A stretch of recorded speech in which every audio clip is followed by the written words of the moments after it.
안녕하세요. 신의 서재입니다. 오늘은 진주 작가의 장편 소설 꽃송아리의 첫 장을 함께 만나보려고 합니다. 이 소설은 조선시대를 배경으로 한 로맨스 소설인데요. 6남매 중 5째로 태어난 연은 이름조차 없이 살아가던 어린 시절을 보내며 가난 때문에 친부의 손에 이끌려 팔려가려던 어느 날 연을 구해준 한 남자 해평군을 만나게 됩니다. 과연 연과 해평군의 이야기는 어떤 방향으로 흘러가게 될까요? 지금부터 책 속으로 들어가 보겠습니다. 편안한 시간 되시고 구독, 좋아요, 알림 설정 고맙습니다.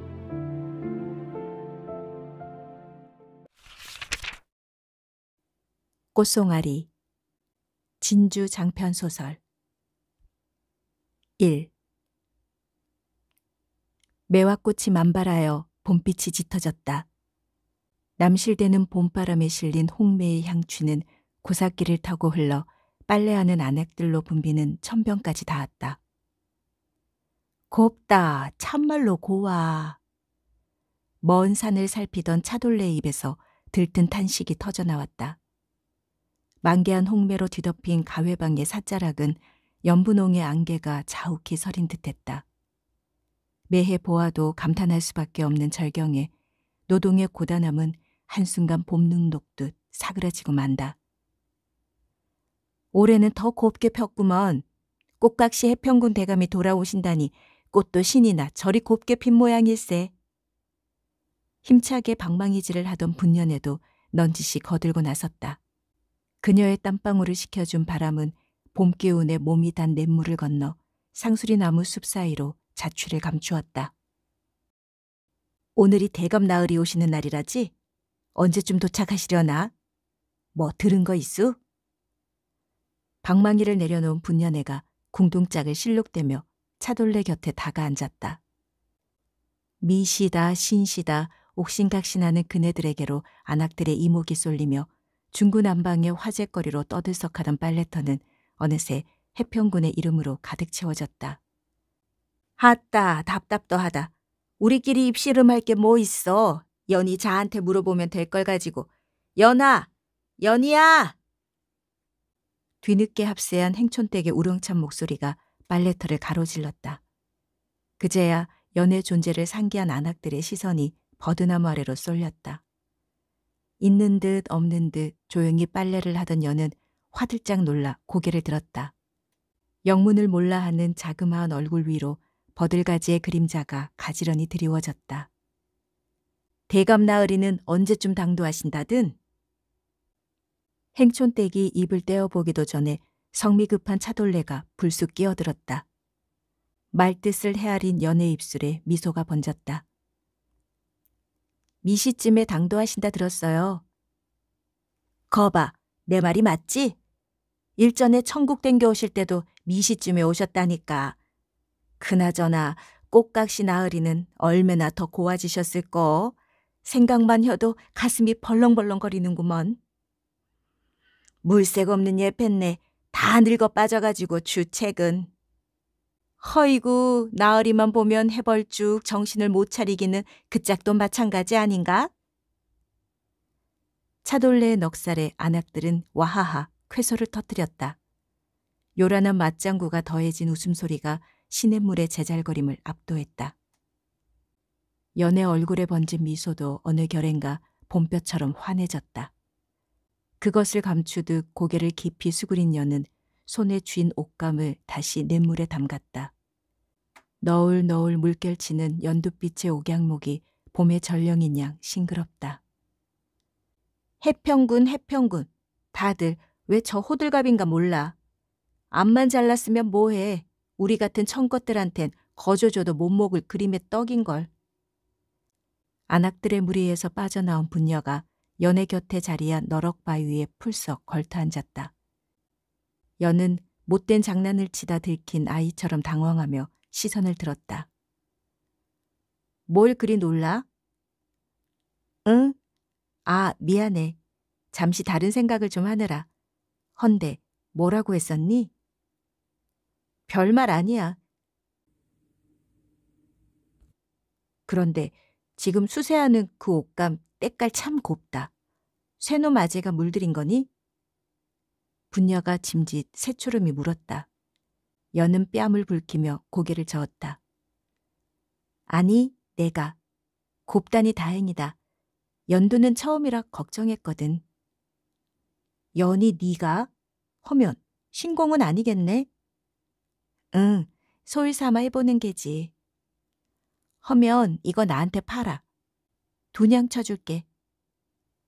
젖은 옷감을 덥석 빼앗은 분녀는 엽전 돈입을 잽싸게 꺼내 연의 손에 쥐어주었다. 됐지? 이제 나한테 판 거다. 정이 그러면 나중에 갈물이 된 후에 가져가. 푸세도 해야 하고 갈물이 되게 기다렸다가 또 뺏기라고? 전에도 내가 먼저 점 찍었던 저고리감 새치기 당했잖아. 내 요번엔 절대 안 뺏기지. 다시 생각해도 억울하다는 듯 분녀는 맞은편에 앉은 차돌레를 향해 사납게 눈을 부라렸다. 무슨 말을 해도 물러서지 않을 기세였다. 그럼 그냥 가져. 동무 사이에 제대로 갈무리도 못한 걸 어찌 돈을 받고 팔아. 연이 엽전을 도로 내밀자 분녀는 펄쩍 뛰며 손사래를 쳤다. 안 돼. 거저받음 꼭 내가 뺏어가는 것 같잖아. 분명히 돈양 줬으니까 제값 주고 산 거다. 제 할 말만 쏟아놓은 분녀는 불이 나게 냇물 건너로 주랭랑을 쳤다. 연은 망설임 끝에 쌈지를 꺼내 엽전을 챙겼다. 얼어붙은 손가락이 뜻대로 움직여주지 않는 통에 몇 번이나 허둥대고서야 겨우 쌈지를 여밀 수 있었다. 차분한 낯빛을 되찾은 연은 서둘러 남은 옷감을 수세했다. 기척 없는 걸음을 옮겨 빨래터를 떠나는 연의 뒤로 춘정으로 부푼 봄바람이 따라붙었다. 드디어 돌아오시는구나. 되새길수록 커지는 설렘에 걸음이 절로 가벼워졌다. 내노라 하는 고관 대작들이 모여 사는 하여 권세가 어지간하지 않고서야 이름 석자 내밀기 어려운 이 가회방에서도 해평군은 단연 그 이름이 드높았다. 금상이 아끼는 조카에 유달리 서화를 아끼는 도성 최고의 감시관이자 수장가. 더불어 어지간히 계집은 될 것도 아니라 하여 꽃각실한 농이 따라붙는 미려한 용세까지 갖추었으니 해평군이야말로 가회방의 명물이라 칭하는 입들도 적지 않았다. 그런 우전을 모신다는 것만으로도 해평군 사가의 하인들은 괜스레 어깨가 우쭐해지곤 하였다. 어머니, 저 왔어요. 연방으로 들어선 연이 살갑게 외쳤다. 오늘 하루 염색장의 문을 닫은 터라 집안은 모처럼 한산했다. 연이 왔냐? 연방 끝에 자리한 초가삼간 살림채의 문이 열리며 흉하게 얼굴 얼굴을 한 노파가 모습을 나타냈다. 연은 순한 웃음을 지으며 좁다란 쪽마루에 걸터 앉았다. 아버지는 벌써 나가셨어요? 흥에 겨워 얼씨구나 하며 나갔지. 그놈의 영감은 주인 나으리 일이라면 없던 기운도 펄펄 솟는 얼치기 아니냐. 못마땅한 투로 말하면서도 얼굴은 연방 싱글댔다. 내색은 하지 않아도 내심 상전의 귀향이 반가운 모양이었다. 참, 어머니 이거. 이만 일어나려다 말고 연은 엽전 돈입을 급히 얼금에게 건넸다. 웬 돈이냐 이게? 얼금의 미간에 굵고 진한 주름이 팼다. 수세하려고 가져갔던 옥양목을 분녀가 사갔어요. 그건 네 치마 지을 옷감 아니냐? 분녀가 꼭 가지고 싶다고 해서요. 고년이 또 생떼를 부렸구먼. 저자에 내다 팔면 좋게 단량은 받을 상품을 달랑 두냥에 집어가 지혜미를 닮아 그런지 영악해 빠졌다니까. 그리고 너도 참 물러 터졌다. 분녀 고년 속셈 모르지 않으면서 어찌 두냥에 선뜻 넘겨주기를. 동무인데 제값 다 받을 수야 있나요? 계집이 재주 많고 속이 무르면 평생 고생을 짊어지고 사는 법인데 그렇지 않아도 일복이 터진 종년 팔자 얼마나 더 고생을 하고 살려고 저러누. 한숨 섞인 염려의 말을 중얼거리며 얼금은 다시 바느질감을 잡았다. 얼마간 그 모습을 지켜보던 연은 슬그머니 대돌 아래로 내려섰다. 또 어디를 가려고?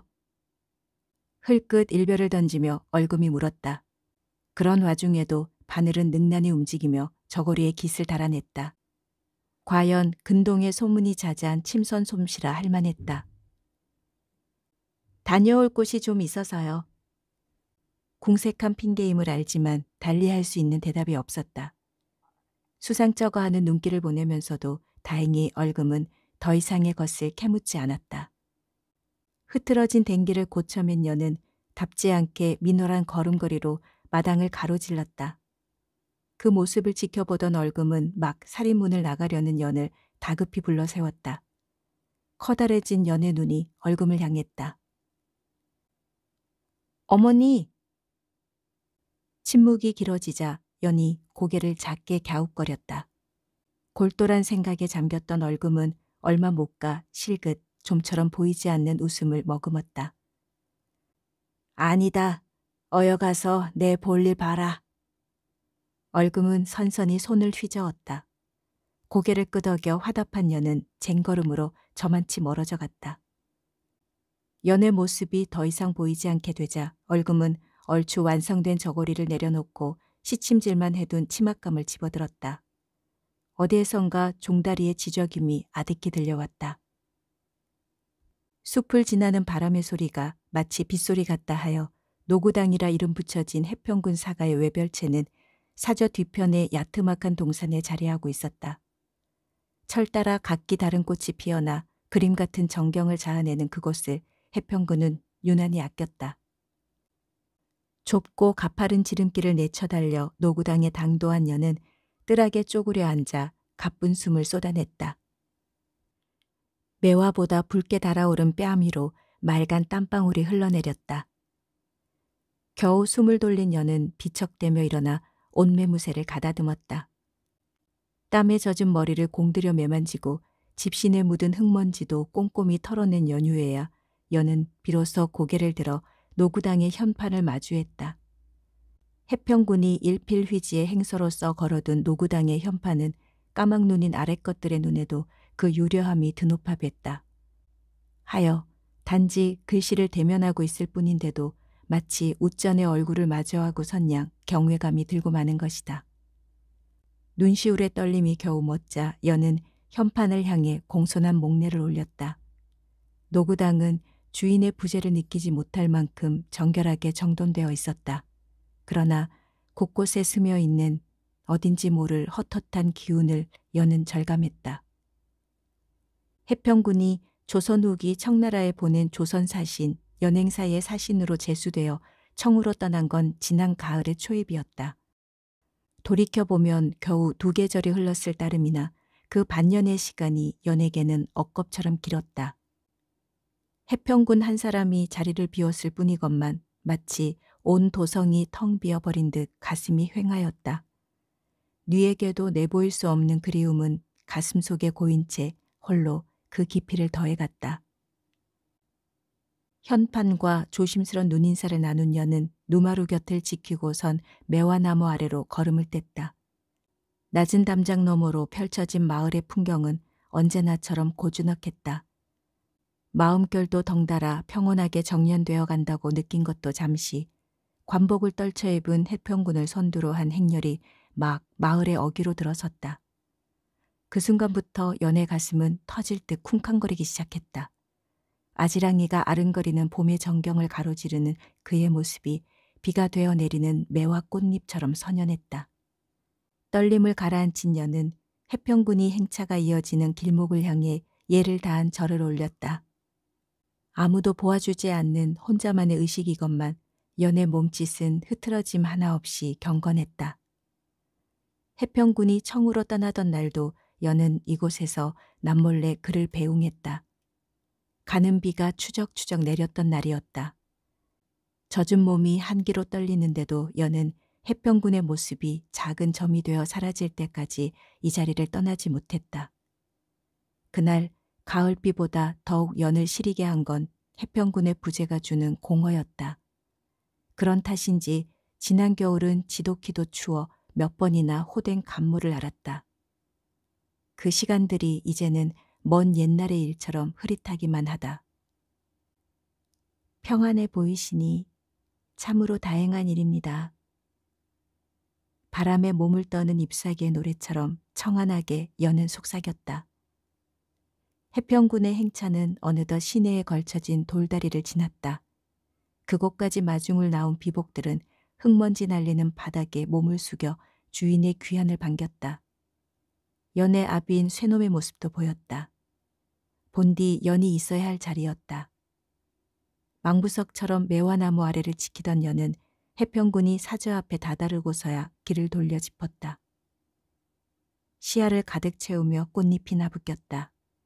어쩜 이다지도 아름다울 수 있는지 까닭없는 눈물이 솟을 것만 같아 연은 눈을 감았다.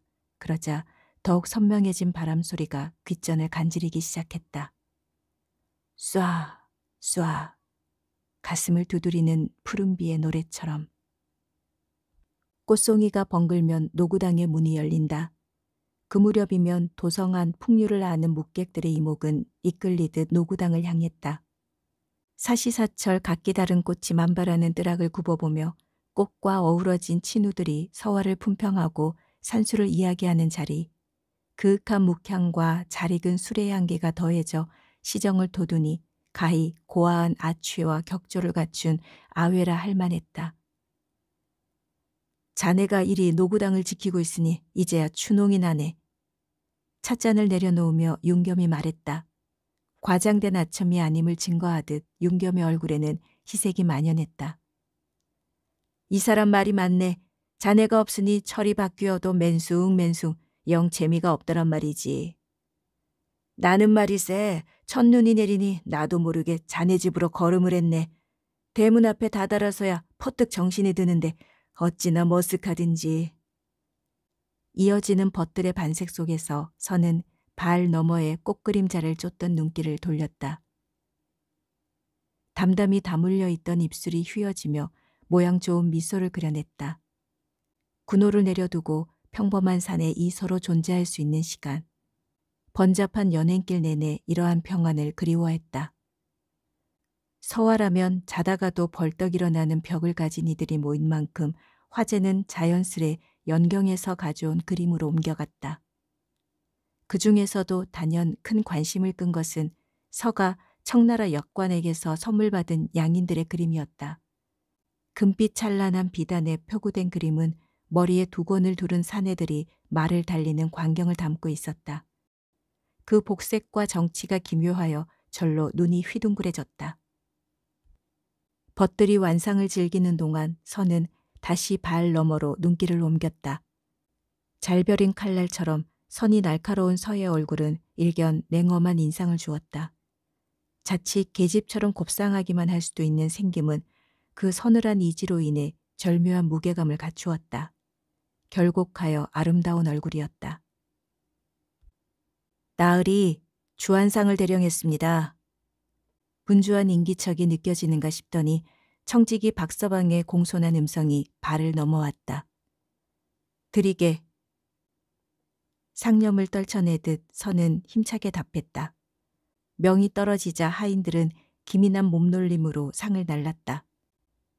어린 시비들이 참모를 도와 안주거리를 진설하는 동안 건장한 노복들은 발을 걷고 창을 들쇠에 매달아 사방이 트이게끔 하였다. 햇솜처럼 보드라운 햇빛이 불어오는 바람 끝에 남아있는 겨울의 잔향을 지원했다. 잠깐 멈추어 보게. 벗들과 담소를 나누던 서가 불현듯 참모를 불러 세웠다. 제 할 일을 마치고 물러가는 참이던 참모가 쭈뼛거리며 돌아섰다. 쇳내가 무슨 잘못이라도. 참모는 식은땀에 젖은 손으로 밥상보를 틀어주었다. 혹여 음식에 먼지라도 탈까 소반을 덮어온 조각 보였다. 잠옷 예리하게 그것을 살피던 선은 참모의 얼굴이 파리하게 질리고 나서야 겨우 눈길을 거두었다. 아니네, 이만 가보게. 다급했던 부름과는 달리 서의 어조는 덤덤했다. 한숨 돌린 참모는 불이 나게 노구당을 빠져나갔다. 자, 봄 기운에 한번 취해보세나. 아무 일도 없었다는 듯 선은 태연히 술병을 들었다. 술동이에서 갓 담아내온 매화주의 향기가 노구당을 감싼 암향과 한데 어우러졌다. 술을 입에 대기도 전에 취기부터 찾아들었다. 어지러이 흩어지던 웃음소리가 엷어질 즈음하여 정자 아래에 자리를 잡은 악노들의 연주가 시작되었다. 대금의 청아한 가락에 바람과 숲이 만나 만들어낸 노래가 실렸다. 선은 술잔을 느긋이 입술로 가져갔다. 매화주가 품은 나른한 봄 기운이 기분 좋은 취기와 더불어 사지 끝까지 뻗쳐갔다. 푸른 비단의 물결이 연방의 뒷마당을 가득 채웠다. 밤물빛부터 벽옥빛까지 농담을 달리한 다채로운 푸름은 분주한 일꾼들의 모습이야 제할 바 아니라는 듯 한가로웠다.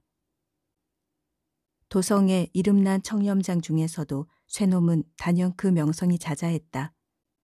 본디 조선시대 왕실에 필요한 의복이나 식품 등을 관장한 관서, 재용감에 속해 있던 관비였으나 해평군이 군에 봉하여질 때 산호로 하사되었다. 재주 있는 자를 아끼는 해평군은 쇠놈에게 주인의 집안에서 생활하는 대신 부군에 자기 집을 두고 생활하던 노비들의 집, 가람집을 한 채 마련해 주어 연방을 차리게 하고 사가에서 쓰일 옷감의 염색을 맡겼다. 정해진 신공만 바치고 나면 얼마든지 사사로이 장사를 할 수 있게끔 해준 덕에 비록 천한 신분이라 하나 쇠놈 내 살림살이는 어지간한 양인들의 그것보다 윤택했다. 그 은혜에 보답하듯 쇠놈은 해평군의 일이라면 온몸이 부서져라 정성을 다했다. 옷감 널기를 마친 여는 바지랑대 앞에 멈추어 서서 가쁜 숨을 돌렸다. 신새벽부터 시작하여 느지막한 오후까지 진종일 일에 매달린 통에 고되었으나 펄럭이는 옷감을 바라보는 연의 얼굴은 환하게 밝기만 했다. 염색 중 가장 까다로운 것이 청염이라 하나 쇠놈은 언제나 최상의 쪽빛만을 기막히게 뽑아냈다. 아직은 그런 쇠놈의 재주에 절반에도 미치지 못하지만 이토록 고운 빛을 내는데 조금이나마 보탬이 되고 있다는 생각만으로도 연의 가슴은 벅찼다. 등줄기를 흠뻑 적신 땀이 식자 연은 다시 염색장으로 향했다. 쇠놈과 도제들은 염색에 쓸 잿물을 내리느라 한창 분주했다. 말린 콩대를 태운 냄새가 맵싸하게 코끝을 찔렀다. 연은 서둘러 다가가 잿물이 받친 옹기 앞에 쪼그려 앉았다. 안 그래도 부르러 갈 참이었는데 마침 잘 왔다. 어떠냐? 잘 된 거 같으냐? 가장 고참인 도제 육로가 싱글대며 물었다. 연은 나무 주걱에 묻은 잿물의 촉감을 손끝으로 문질러 확인했다. 무섭도록 집중하는 연의 얼굴빛은 이채로 찬란했다. 수줍음 많고 유순한 평시의 모습이 가뭇없이 사라져 마치 다른 사람이 와 있는 듯했다. 쇠놈은 자애 가득한 눈길로 그런 연을 바라보았다. 맞춤한 농도의 잿물을 만드는 일은 색소를 뽑아내는 일만큼이나 중하다 보니 쇠놈은 도제들에게도 잿물을 쉬이 맡기지 않았다. 그러나 연만큼은 전적으로 신뢰했다. 계집이 할 만한 일이 못된다 만류해도 틈만 나면 쪼르르 다가와 곁을 맴돌던 아이였다. 어깨너머로 배운 재주가 수년을 붙들고 가르친 도제들보다 나으니 내색치 않으려 해봐도 뿌듯한 마음을 감추기 어렵다. 잿물이 조금 묽은 듯합니다. 한참 만에야 연이 입을 뗐다. 반문 없이 고개를 끄덕인 육로는 콩대를 더 태우기 위해 사위어가는 잿더미에 불씨를 살렸다. 그때였다. 요란한 발걸음 소리가 들리는가 싶더니 험상궂은 얼굴을 한 얼금이 모습을 나타냈다. 황소 같은 장정들이 득식을 대는데 연이 하나 없다고 일이 안 되는가? 이 영감탱이는 어쩌자고 하나밖에 없는 딸년을 소처럼 부려먹는가 몰라. 부하가 치민 듯 가슴을 치며 얼금은 멀뚱히 선 쇠놈의 앞으로 바짝 다가섰다. 쇠놈은 송아지의 그것처럼 순한 눈을 대룩거리며 귓바퀴를 만지작댔다. 우물쭈물 몇 마디 꺼내보았으나 그의 말끝은 여물지 못했다. 어머니, 제가 고집부려 하는 일인 거 아시잖아요. 아버지는 잘못 없으세요. 연이 조심스럽게 얼금의 팔을 잡아 끌었다. 쇠놈을 떠난 얼금의 시선은 방향을 급선회하여 연에게로 날아들었다. 너도 참 쇠고집이다. 이런 일에 재미 붙여봤자 몸만 축난다 몇 번을 말해. 재미있어 고된 줄도 모르는걸요. 재미있어? 허이구 싱거운 년. 재미있을 것도 많다. 가자. 종일 애비 일만 도왔으니 이제 애미 일도 좀 도와. 얼금은 소뚜껑 같은 손으로 연의 손목을 움켜쥐었다. 아쉬움에 한숨을 흘리며 연은 쇠놈을 향해 비밀스런 눈짓을 해보였다. 그의 응답하듯 쇠놈은 고개를 작게 끄덕였다. 얼금의 눈을 피해 주고받는 부녀간의 살가운 마음이었다. 예서 이거나 쉬엄쉬엄 거들거라. 얼금은 살림채에 다다라서야 연의 손을 놓아주었다. 얼금이 가리킨 평상 위에는 색색의 자투리천이 든 대바구니가 놓여 있었다. 연은 평상 끝에 얌전히 앉아 바늘을 쥐었다. 얼금은 틈만 나면 연방일보다는 침선을 배우라 잔소리를 쏟아냈다. 침선 역시 고된 일이기는 하나 염색에 비하면 신선 노름일 것이라고. 그 말이 틀리지 않다는 것을 잘 알고 있으나 연의 마음은 도무지 침선에 묶여 있지 않았다. 열심히 바느질을 하다가도 이 옷감은 무엇으로 물을 들였을까? 어찌하면 더 고운 빛을 낼 수 있었을까? 멍하니 고민에 빠지기 십상이다. 기녀들이 주문한 저고리를 짓는 얼금의 곁에서 연은 모시 조각을 이어 조각보를 만들었다. 연이 만든 밥상보나 수저집은 색의 배열이 조화롭고 아름다워 이 마을 안악들 사이에서 인기가 높았다. 집집마다 연이 만든 조각보 하나씩은 있다 해도 과언은 아니었다. 재주가 많으면 고생이라 통박을 주기는 하지만 얼금은 연의 재주가 내심 뿌듯했다. 다만 곱고 착한 데다 재주까지 빼어난 아이, 반가의 교수로 태어났더라면 명문가에서 앞다투어 탐내는 신부감이었을 터인데 천한 신분에 발이 묶였으니 안타깝고 또 안타까워 괜스레 뾰조록해지고 마는 것이다. 연아. 연을 부르는 얼금의 어조가 제법 다정스러웠다.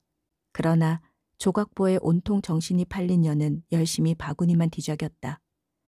어차피 동네 안악들에게 헐값으로 팔려나갈 잡동사니 설렁설렁해도 되련만 연은 사소한 일에도 온 정성을 쏟는다. 그 미련퉁이 같은 모습이 안타까우면서도 어여뻐 얼금은 속절없이 웃음 지었다. 연아. 목청을 높이자 연은 그제야 고개를 들었다. 부르셨어요, 어머니? 가서 물 한 잔만 떠다 다오. 왜 이리 조갈증이 나나 모르겠다. 예. 연은 흔쾌한 대답과 함께 일어섰다. 가벼운 걸음으로 부엌을 향해 가는 얼굴이 웃음으로 환했다. 연아, 연아, 연아. 한 걸음을 뗄 때마다 한 번씩 입술로만 이름을 되뇌었다. 단지 그뿐인데 저절로 미소가 떠올랐다. 연. 물독에 비친 자신의 모습을 응시하며 연은 소리 낮추어 속삭였다. 처음 그 이름을 불린 것은 13년 전의 늦봄이었다. 지독한 가뭄이 휩쓸고 간 이듬해 관리들의 학정과 굶주림을 견디다 못해 나고 자란 고향을 떠나는 민초들이 조선 팔도에 들끓었다. 그들은 무리지어 산속으로 숨어들어 화적이 되거나 유리걸식하는 유민이 되었다. 연의 친부모는 후자였다. 도성에 가면 살 길을 찾을 수 있을 것이란 희망으로 무작정 길을 나섰다.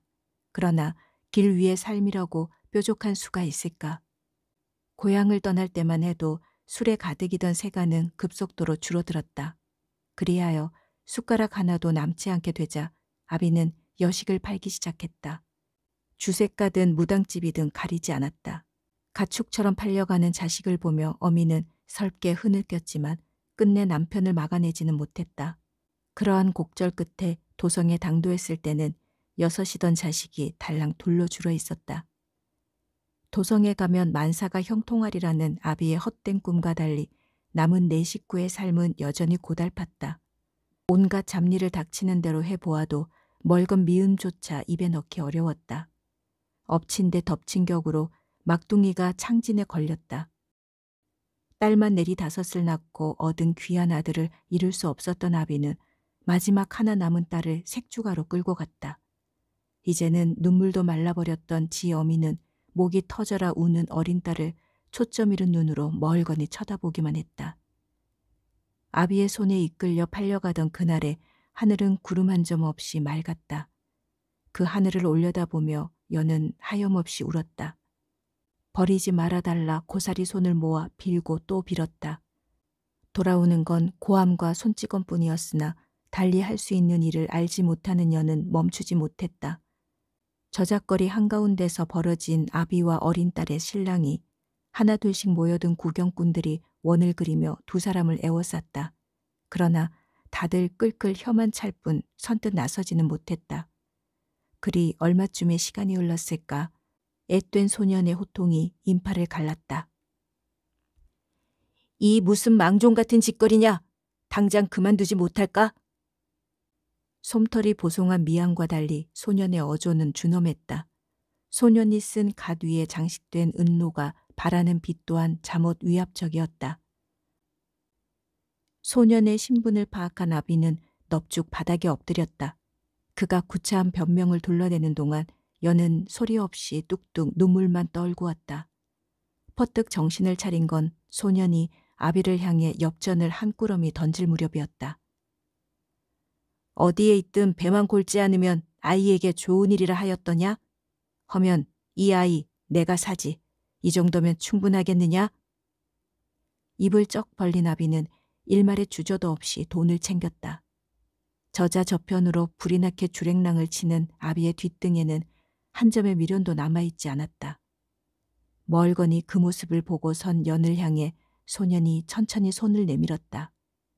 도포자락 아래로 드러난 손이 배곡을 깎아놓은 듯 아름다웠다. 가자. 너는 이제 내 식솔이 되었다. 벌벌 떨고 있는 연의 손을 소년의 따스한 손이 감쌌다. 그 손을 잡고 연은 처음으로 노구당에 발을 들였다. 겁에 질린 연이 훌쩍이는 동안 소년은 조용히 곁을 지켜주었다. 이름이 무엇이냐? 겨우 울음을 그친 연에게 소년은 따스한 음성으로 물었다. 무슨 말이든 하고 싶어 입술을 달싹댔으나 연은 끝내 아무 말도 하지 못했다. 이름이라 할 만한 것이 그 시절에 연에겐 없었다. 아무도 원치 않았던 다섯 번째 딸. 아가 불리다 2년, 전년 불리게 되었다. 시간이 좀 흘러서는 그러한 호칭마저 잃었다. 이름을 가지지 못하였느냐? 오랜 침묵 끝에 소년이 물었다. 연은 아비의 손찌검으로 퉁퉁 부어오른 얼굴을 느리게 끄덕였다. 허면 내 너를 연이라 부르마. 물끄러미 난간 아래 연못을 내려다보며 소년이 말했다. 저기 연못에 돋아난 푸른 잎들이 보이느냐? 저 잎들이 바로 연이란 꽃의 잎이다.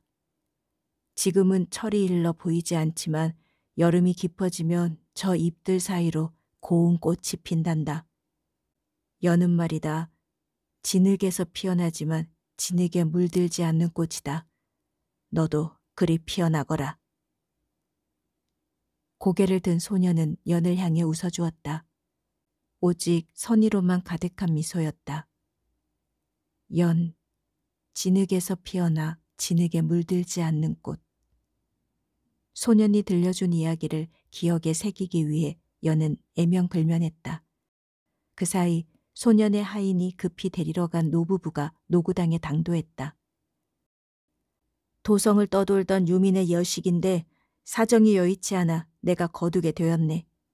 이름은 연이라 하네. 이 아이 자네들이 여식 삼아 길러보겠는가? 어안이 벙벙한 채 서 있는 그들을 향해 소년은 정중히 하문했다. 버려진 아이에 대한 연민이자 슬아의 자식이 없어 적적히 늙어가는 충복들을 향한 다감한 배려였다. 기억이란 참으로 얄궂다. 어떤 기억은 한 해만 지나도 윤곽마저 흐려지건만 그날의 기억은 세월의 덮개가 쌓일수록 외려 선명해진다. 연.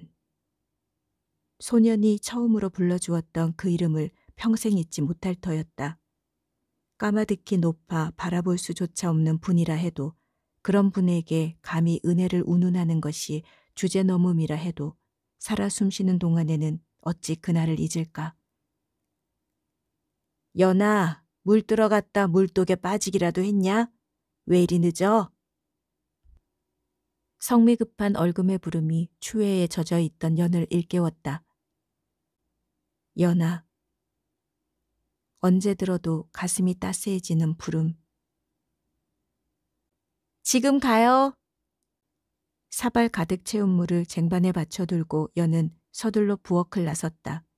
뉘엿뉘엿 해저무는 하늘, 부드럽게 너울지는 석양빛이 한가쳤다.